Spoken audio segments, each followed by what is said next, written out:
Jonah Goldberg in National Review. Trump has succeeded in making the story about himself. But is that winning? On the Saturday before the 4th of July, Donald Trump tweeted, "My use of social media is not presidential, it's modern-day presidential. Make America great again." I joked on Twitter that I thought this was a perfectly apt explanation for a real estate guy. After all, that's how President Trump spent much of his life, hawking condos by spinning downsides as upsides. In real estate jargon, an ad that boasts a unique design might actually mean toilet in the kitchen. An original fixer-upper in an up-and-coming neighborhood might still have the chalk body outlines on blood-stained floors. I shouldn't be recycling jokes from Twitter. But since so much of our national conversation is little more than sewage spillover from the sluices of the president's Twitter feed, I figured it was okay. Besides, maybe the president is right. The professional Trump explainers insist that we should take him seriously, not literally. But literalness is on his side here. He's the president. So he defines what's presidential. It's the figurative defenses that are failing him. The standard justification of the president's tweets is that he's a fighter and a counterpuncher who needs to return fire on the fake media. We'll return to the media in a moment, but this begs the question. The people who say he has to fight and counterpunch take it as a given that this tactic is effective. Is it? What else is there that, say, his shabby attacks on Mika Brzezinski's bleeding facelift brush back the media like a pitcher delivering a little chin music?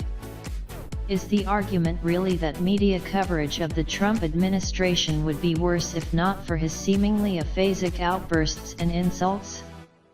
He's a fighter and he's a counterpuncher are not serious arguments. They're simply euphemistic descriptions of his tendency to let his ID run free like an escaped monkey from a cocaine study. And not just on Twitter, his presence on the platform merely reflects his character. What does rise to the level of an argument is the claim that he's brilliantly controlling the media narrative. And he is. But the brilliance only emerges if you tautologically define winning as making the story about yourself, regardless of the story's content. Heads will turn your way if you pour a bowl of hot soup in your lap. And if turning heads is your metric of success, well, voila. An analysis by Axios found that just 2.5% of Trump's personal tweets in June, 3 out of 121, were about the White House's policy agenda. Just last week, the Trump administration had some arguably major political, policy, and legislative accomplishments. Can you name any of them? Probably not. But my guess is you can recount the details of his greatest hits on Twitter. Which brings us to the media. On June 6, D-Day, of all days, the president tweeted, "The fake MSM is working so hard trying to get me not to use social media. They hate that I can get the honest and unfiltered message out." CNN's Jake Tapper correctly replied, "Fact check, MSM eat up his tweets like Skittles."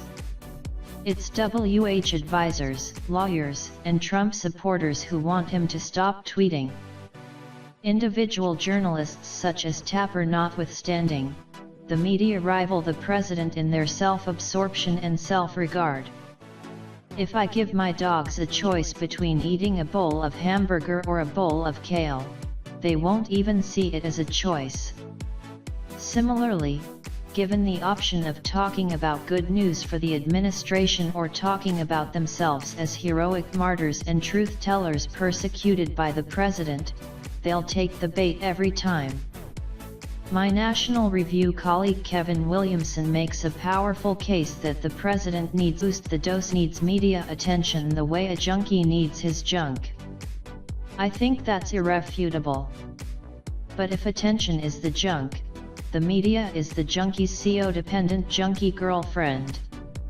The dysfunction of the relationship only encourages both sides to boost the dosage and rationalize the addiction. The president's tweet of a stupid wrestling video depicting himself bludgeoning CNN wasn't a threat of violence against journalists. But covering it that way makes the high last longer for both junkies. The simple truth, it was a churlish and juvenile outburst. But, hey, that's what passes for presidential these days. Victor Davis Hanson in American Greatness.